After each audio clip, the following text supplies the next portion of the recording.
Hey guys, Coach Pete with academicrecruits.com. Still in Las Vegas, still seeing some very good players.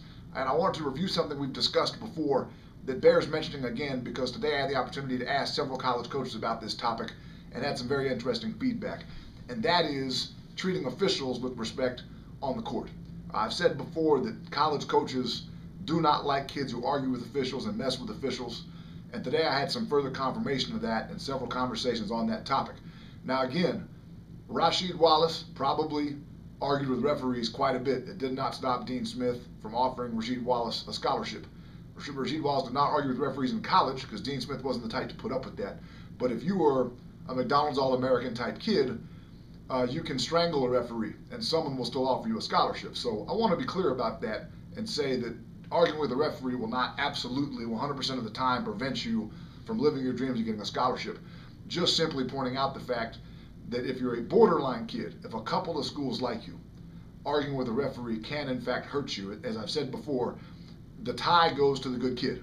So if two kids are very close and one just plays and the other kid plays but also gripes at the referees, the scholarship's going to go to the kid who just plays if it's close, okay? So I had some feedback today from a variety of college coaches. I talked to Pat Doherty at Lafayette and I asked him, scale of 1 to 10, how much of a turnoff is it to you when kids gripe at the referees? And Pat wanted to know, do you mean constantly or do you mean just some of the time? And I said, well, let's say a kid gripes just some of the time, maybe 3 or 4 times a game. And Pat said scale of 1 to 10, for him, it was about a 6. So it's something that really he prefers not to see in a kid he's looking at. And then I had a chance to visit with Matt McKillop at Davidson, and Matt was candid, and I had to admit that I was the same way. As players, he and I both sometimes would give the referees a bit of a hard time. So when I was a college coach, I was a little bit forgiving of that because it would have been hypocritical for me not to be. And Matt McKillop said the same thing, you know, that he wasn't going to write a kid off based on griping at the referee because when he was younger, occasionally he backslid and bickered with the referee himself. And I was in that same boat. So he said 3 or 4. And then I asked Michael Cotton from Bucknell, same question, and he said, how good is the kid? And that goes back to, like we said before, Rasheed Wallace, I guarantee you, got technical fouls at Simon Gratz High School, did not stop Dean Smith from recruiting him. And I said, well, Michael, let's say that it's a borderline kid that you like, but you don't necessarily love, but you think he might be good enough. And Michael said it was about a 7 for him. So that's pretty serious from 3 different coaches.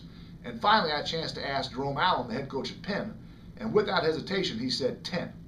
And I was like, wow, you know, coach, really? Like a 10? You know, kid gripes to the referee, you'd scratch him off your list? And he said he would. And we delved into it a little bit further. And this is paraphrasing, not direct quoting, because my memory doesn't work quite well enough to directly quote people that I visited with a couple of days ago. But what Coach Allen essentially said is that a kid has never changed a referee's mind, ever. You argue with the referee, you don't change his mind. So you're out there demonstrating one of 2 things. Either you lack self-control or you're stupid. And the University of Pennsylvania can't recruit kids who lack self-control and or are stupid. So there's a head coach in the Ivy League telling you it's a 10 to him. Even slight bickering, he really doesn't have any interest in recruiting you. And he's not the only coach who feels that way. So again, when you're out there on the court in July or with your high school team, do whatever you can to help yourself and try to avoid doing things that'll hurt you. Every single coach I visited with on this topic today and yesterday, it was an important thing that they looked for. Now it varied, you know, from a 3 or 4 in the case of myself or Coach McKillop, all the way up to a 10 in the case of Coach Allen. But whether it's a 3 or 4, whether it's a 10, clearly you don't want to put yourself in a situation where a coach is putting a tally mark in a negative column next to your name. So please keep that in mind moving forward. If you have any questions, email Coach Pete at academicrecruits.com, and look forward to seeing you guys out there. And thanks for watching.